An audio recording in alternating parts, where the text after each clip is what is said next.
truly surprised at the chaos that's happening right now.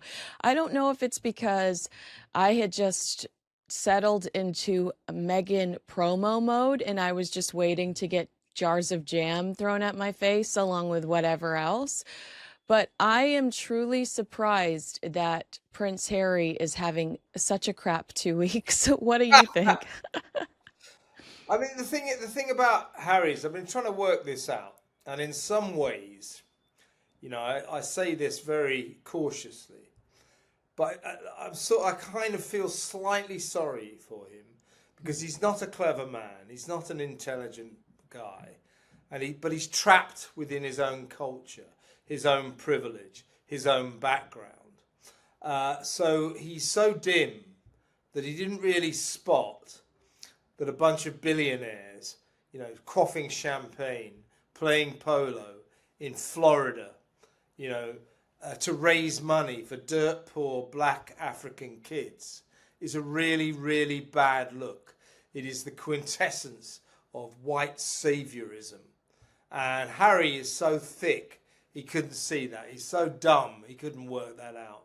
Now, we're all for raising money for kids who need it. And Sentebale was a good charity, is a good charity. A lot of kids lost their parents due to AIDS and HIV. A lot of kids themselves have AIDS or HIV because of the problems there in Africa back in years gone by. So it's a good charity. And raising money for it was a good thing to do. But these days, you have to be careful about the way you do that. Because the way Harry was going about it was as if there was some kind of natural pecking order, that the superior people, the people at the top, were so kind that they're going to have a polo match to raise money for those poor little people at the bottom of the social scale. Now, Prince William, for example, is intelligent enough to spot those problems, and he goes to the ends of the earth not to let it happen. Do you remember when they went to the Caribbean, him and Kate, a few years back, and he got corralled into standing in the back of a sort of Land Rover, waving at the adoring crowds, and sort of kids trying to put their little local kids trying to put their fingers through a wire barrier to get, and it was a very, very bad look. And William spotted that, and he hated it. Everybody spotted it. And he's reorganised royal tours because of it. Harry isn't quite as perceptive as his brother. He's not as intelligent as his brother. Everybody knows that.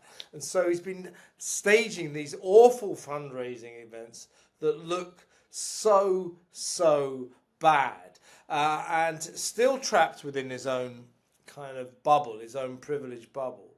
We've all seen Prince Harry reinvent himself over the years, but this latest scandal? It's a disaster for his public image. Reports suggest that Harry sent what's being described as a demanding and imperious message to Dr. Sophie Chandauka after she refused to publicly defend Meghan Markle. Are you kidding me? Let's put this into perspective.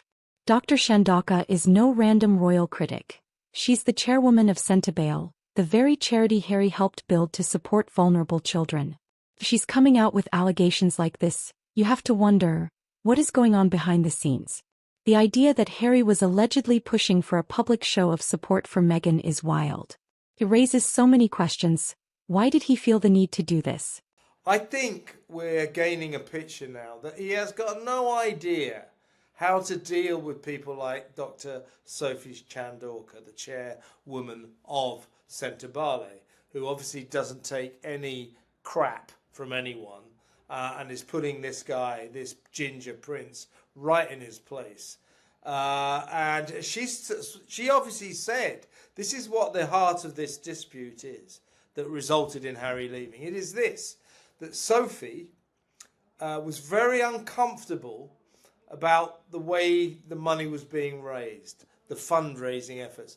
And she wanted to bring fundraising into Africa, to make Africa the centre of Sentebale's fundraising efforts. Harry rejected that. Oh no, I want to play polo.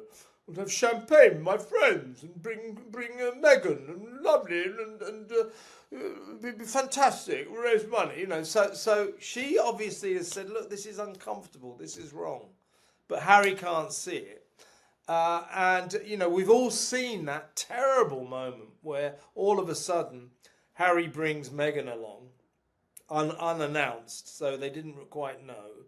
So at the end of the polo match, at the sort of cup presenting moment, you know, there's Meghan on the stage, and then Dr. Sophie trying to get on the stage as well, and it's very, very uncomfortable. Everybody saw it and said, what on earth is going on here? Harry imperiously instructs Dr. Sophie to put out a statement defending Meghan. And she said, quite rightly, well, A, no, I'm not going to do it. And B, if you want to know why, it's because this is Sentebale. We're not a cheerleading operation for a brand Meghan, for a brand Harry and Meghan. That's not what we do. Now, when Harry learned that Dr. Sophie had said, no, I'm not going to put out a statement, what did he say? He said to her, would you care to explain yourself? Yeah. I mean, this apparently is just unpleasant and imperious messages it's to white her. saviorism is what it is. It is, I'm the big white chief, and how dare this woman of colour stand up to me? I'm afraid, look, let's call it unconscious, because I think it is Oh, kind of no. unconscious. But what we're talking about here is racism. Unconscious, biased racism. And Harry, quite clearly to my mind, is as guilty as sin of this. I think it is dawning on him, and he is horrified. He cannot believe it, but I think he knows it's true. He is in a world of trouble, and I have no idea how he can get out of it. Richard Kay wrote in the Daily Mail this week, you know, where is his royal brand now? His royal brand in 1 week flat has been utterly ruined. And by extension, that's not going to do Meghan any good at all. They stand accused of everything they've accused everybody else of. Suddenly, they're the racists. So good luck with that, Harry. And more importantly, why didn't Dr. Chandauka feel comfortable backing Meghan? Something isn't adding up here. Now this is where things take a turn. Alex Rayner, one of Harry's closest friends, has reportedly suggested that Dr. Chandauka's claims might stem from jealousy over Meghan Markle. Let's pause right there. Jealousy? That's the go-to excuse every time Meghan is at the center of controversy. We've seen this before. Every time Meghan Markle attends these events, something always happens. Remember the awkward kiss incident at the polo match? Or the reports of her allegedly overshadowing Harry's teammates? There's been constant speculation about how Meghan fits into Harry's world, and this latest scandal only fuels the fire. There's a really great article from The Cut magazine that discusses Prince Harry's relationship with racism, and they accuse him of only acknowledging racism when it directly affects him or his family. But otherwise, you know, they say one of the lines from the magazine is, it's telling that Harry didn't take a persistent stand against the British press's racism until the tabloids came after his wife and the problem became personal. Despite Harry's insistence on how much he's learned, Spare, this was their reaction to Spare, exposes his blind spots when it comes to race and the monarchy, and how much his complaints remain focused on his own experience. You know, I think that it kind of is similar to what you're saying, that Prince Harry is so blinded by his own anti. His entire background, everything about him, his life. He is. Yeah. We're all in a way prisoners of our own life stories. A lot of people have the intelligence to step outside of that. I just don't think Harry has got that. He can't spot it. Now, why? You know, when they started accusing the British press of having a go at Meghan because of her race. You know, because she's a woman of colour. Absolute crap. Total lies. Absolute lies. It was never racism, nothing to do with racism. But why was Harry so keen on this? Well, Meghan, her entire life, as far as I can work out, has always found new and imaginative ways to play the victim card, and she sucked Harry into that world. Harry, really difficult for the fifth in line to the British throne, who, was born into this world, a multi-millionaire, will never know worries about money, will spend all his life in palaces, flying around in private jets. Very difficult for a guy like that to play the victim card. Suddenly, this is a bit of luck. I've got a wife who is a woman of colour. Therefore, she's a victim because she's a victim of racism, and by extension, so am I. I'm a victim too. Hooray! I've found a way to be a victim, which is what Sophie Chandauka is talking about. He said he plays the victim card all the time. Well, after this this furious fallout with Dr. Sophie Chandauka, we are never going to have to hear this nonsense from this privileged young man that he is somehow, I say young, middle-aged man now, that he is somehow a victim. And frankly, looking back on it, how dare he ever have played the victim card? And you're absolutely right. Because The Cut found a couple of tweets that I was surprised by. One says, I think the sooner we all understand that Harry and his wife are not taking a stance against his colonialist family, but are just upset about not being able to participate in the way that they thought they would be able to, the freer we'll all be. Another said, Meghan and Harry are doing all this, not because they want to dismantle colonialism, but because they were not accepted by it. This social phenomenon is interesting and begs the question, what if the royals had embraced them? The public would be cheering for diversity and inclusion, ? So, I mean, I don't necessarily agree with those, but I am glad that somebody, I don't agree to the full extent. I don't think there's anything racist about the royal family today. Here's the thing. Polo has always been Harry's domain. It's one of the last things he has left from his royal past. But the moment Meghan steps in, the drama follows. Is this just bad luck, or is there something deeper going on? This next part is crucial. Harry has spent years branding himself as a humanitarian and a man of the people. But Kinsey Schofield and Kevin O'Sullivan make an important point. How does he not recognize the white savior optics of his charity work? But I do believe that the reason we saw such a meltdown from Harry and Meghan is because they felt excluded. They felt excluded, they were insecure, and that was all that it is. I don't think that there was any, I don't think anyone meant anything mean-spirited when members of the family asked what the baby would look like. Chris Rock did a great piece on it, which ended up on Netflix, one of his shows, about how everybody speculates about what a baby's going to look like. But, there was a pretty petty turn last night when I was just checking out the headlines surrounding this, Kevin, and it was Prince Harry giving one of his friends from Eton, Alex Rayner, permission basically to talk on his behalf. He says, H is very happy for me to speak for him about how he feels about this awful situation.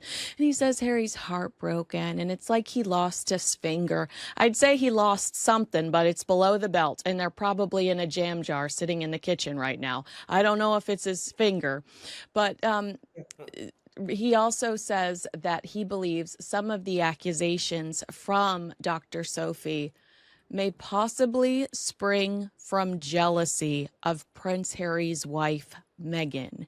Alex told the Daily Mail, it feels like she had her nose put out of joint because she was not the most important woman of color on the stage. How immature. I mean, it's a shocking thing to say, Kinsey. And let me just say this. I'll tell you, it's a racist thing to say. That's what I was thinking.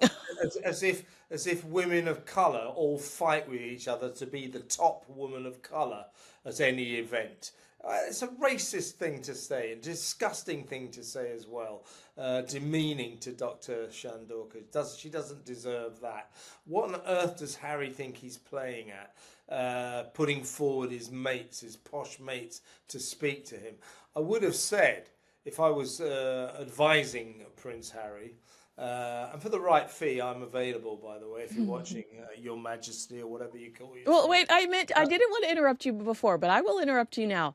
The fact, I don't know if we've had this discussion, and we'll have, and it relates to something down below too in our rundown. But the fact that Harry and Meghan are asking Dr. Sophie to defend them tells me that they are watching every single thing that's said and written about them, Kevin, because that video was not circulated on Inside or Access Hollywood or Entertainment Tonight or those puffy outlets that kiss their butt. That video wasn't circulated there. It was people like you and I that had those conversations about how weird the video was. They are reading and listening to everything. There's your problem. Get a freaking job. You have too much time on your hands. Exactly right. Get a job and get a life. As I was saying, I would advise Harry, it's too late now, but don't go near this argument. Don't start fighting with Dr. Sophie Chandauka in public because it's already going pear-shaped. What that guy Alex Rayner said is an absolute disgrace. And if I was Harry pretty soon, I would say, well, Alex Rayner said that I entitled him to speak for me. I didn't. Because that is a really bad thing, what Rayner said. Oh, it's about women of colour fighting. Absolutely disgraceful. But, you know, Harry doesn't stand a chance in this fight, in this dispute. Because, you know, Dr. Sophie Chandauka is a woman, very obviously a woman of great achievement. She's a lawyer. She's worked for Meta. She's worked for all sorts of top organisations. She's African. She's from Zimbabwe. She's a woman of colour. She's the third highest. Her family's the third highest donor for Sentebale. Well, how can Harry argue with this woman? How can he justify himself getting into a public spat with this woman? He should never have let this guy Rayner go public. Absolutely terrible decision. The latest of Harry's dreadful decisions. Sentebale does incredible work. But when you combine this scandal with previous controversies, it's clear Harry's PR team is asleep at the wheel. Think about it. Harry's out here playing polo with millionaires, while his charity is supposed to be about helping underprivileged kids. And now, instead of making headlines for the work they're doing, the focus is on internal drama and Meghan's alleged involvement. That's not a good look. The sad part? This could have been avoided. But Harry and Meghan have a track record of alienating the very people who could be their strongest allies. And once again, the story isn't about the charity. It's about them. As Richard Kay said in the Daily Mail, what price is royal brand now? What price the Sussex brand? Is it worth anything? Because Meghan was busy destroying it, you know, by cashing in and selling out, literally selling her royal self. Oh, buy my spoons, buy my towels. Really tacky, really tawdry.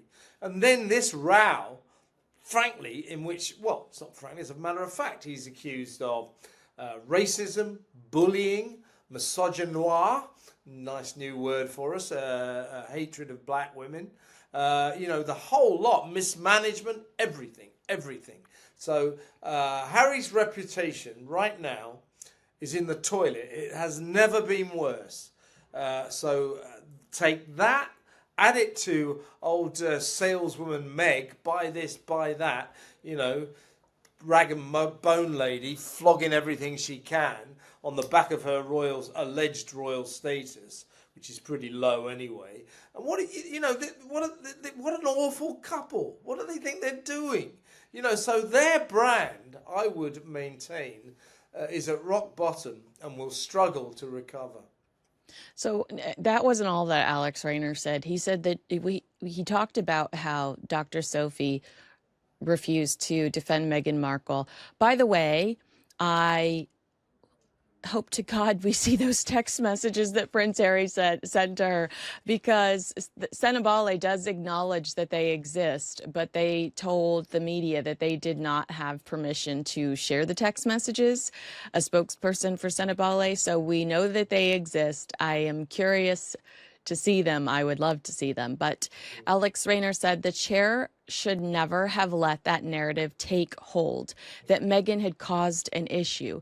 If that narrative did take hold, then I would argue it is down to the chair to put it right. They could have issued a statement and put a stop to it, but they did not. Why? Again, the whole thing smells. It feels planned, and I suspect that the whole thing could only have come from the chair herself. I think that the Princess of Wales, Catherine, is the perfect example of you can't control the narrative. You can't control the internet.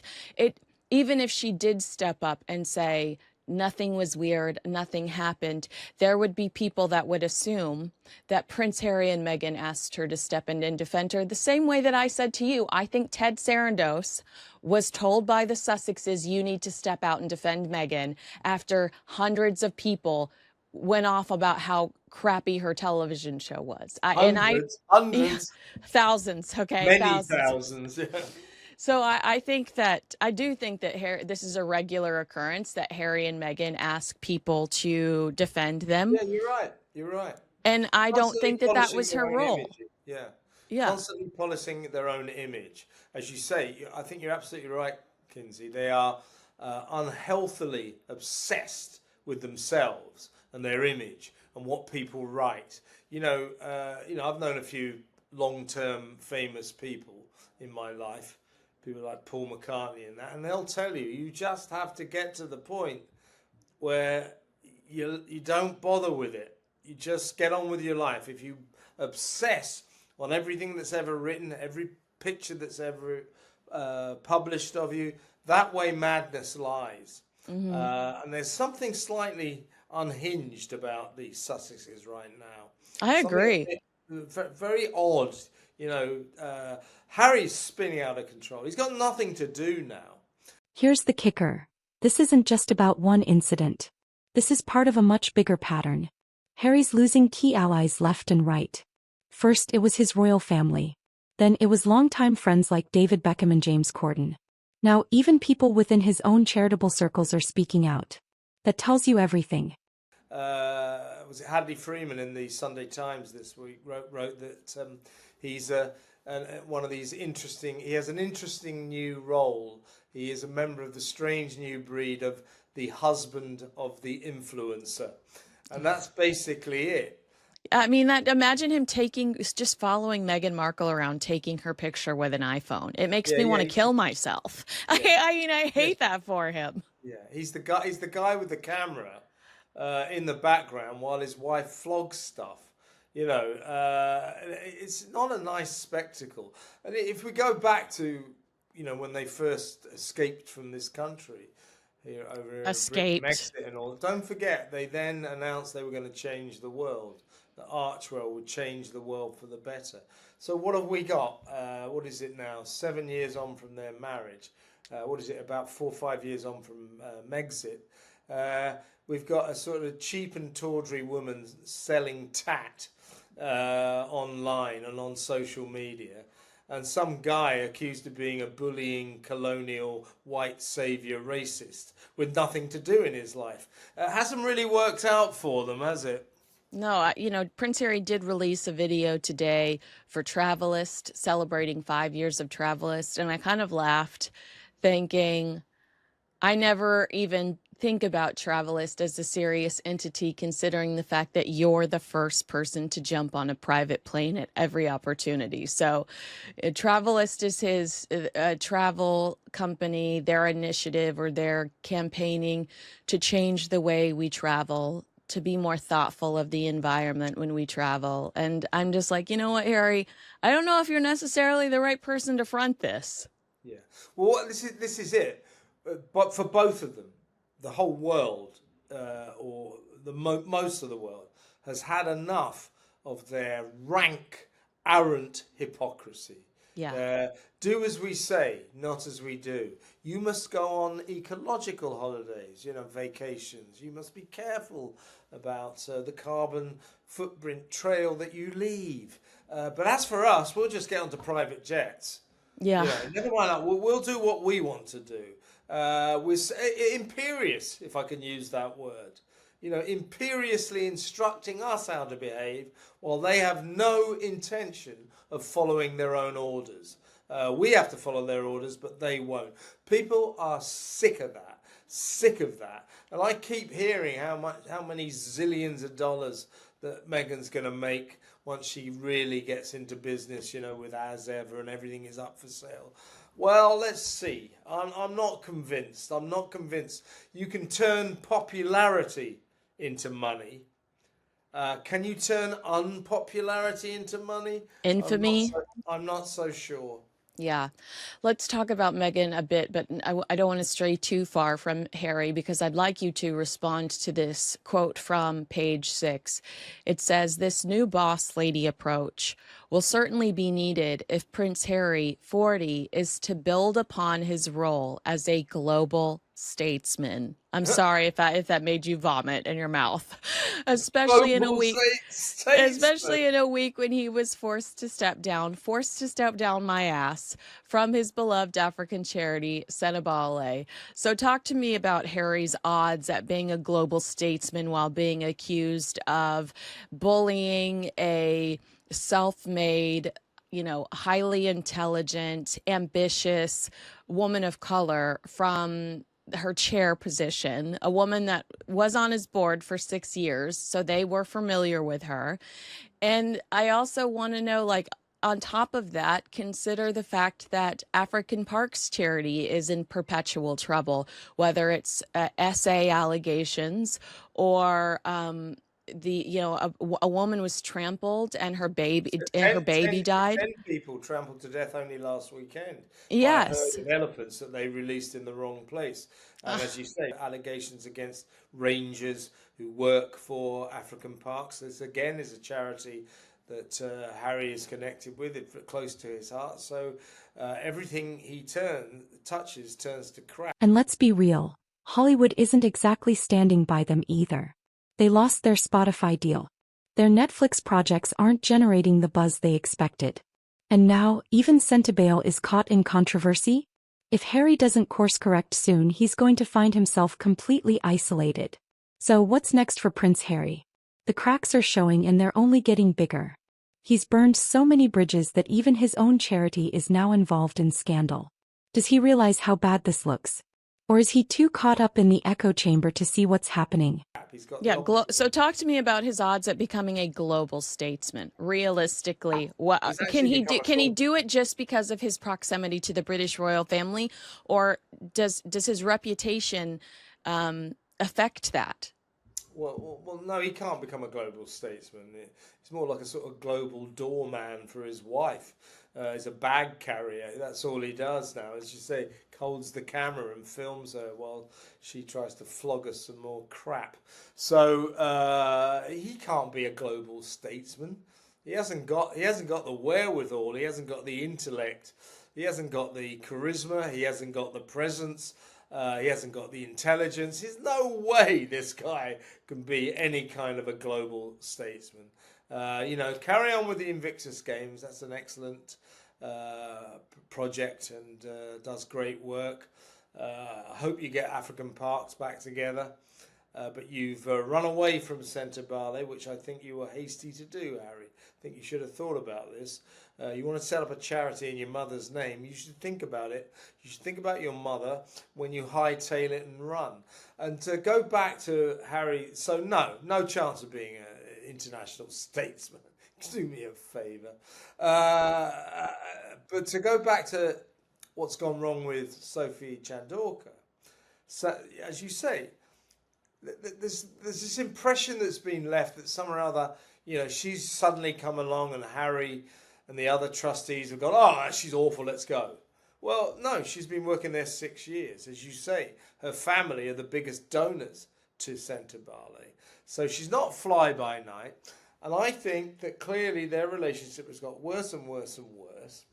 And what Harry can't take, because he's a bit of a white saviour in the end, possibly unconsciously biased racist.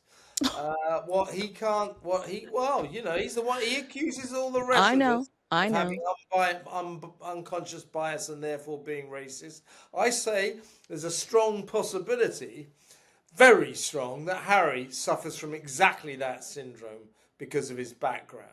Well, I also want to say, and I don't know how much we've gone into this, but I've heard through Invictus sources, and I wonder how much this has to do with Sentebale too, that Meghan has made decision making incredibly hard.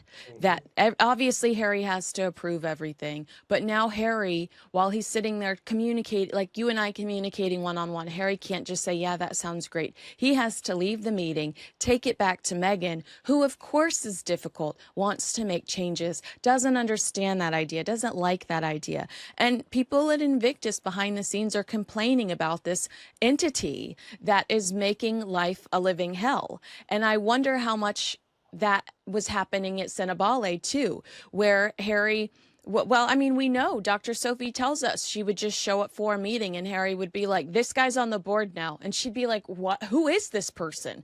You're just your friend? I think that Harry and Meghan are entitled, but I also think that Meghan adds this additional element of, well, I want my voice to be heard. I'm going to have an opinion here.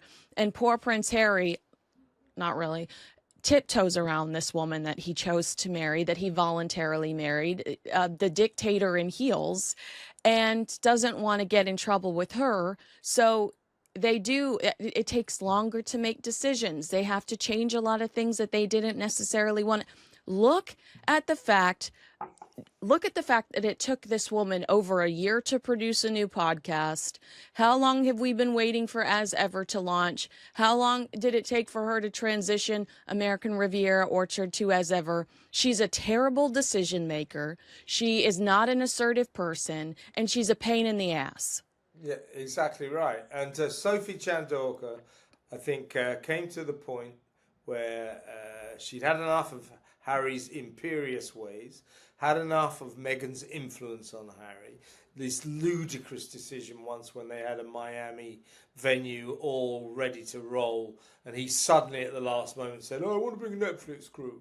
They got all these sponsors and companies involved. You can't just bring a major television company to an event and expect all the commercial sponsors to go, "Oh, that's just fine." It completely changes the dynamic. So, if nothing else, he's imperious, but he's also incredibly naive, no idea about the real world. Sophie got more and more fed up with this, and of course, she's now turned into his worst nightmare.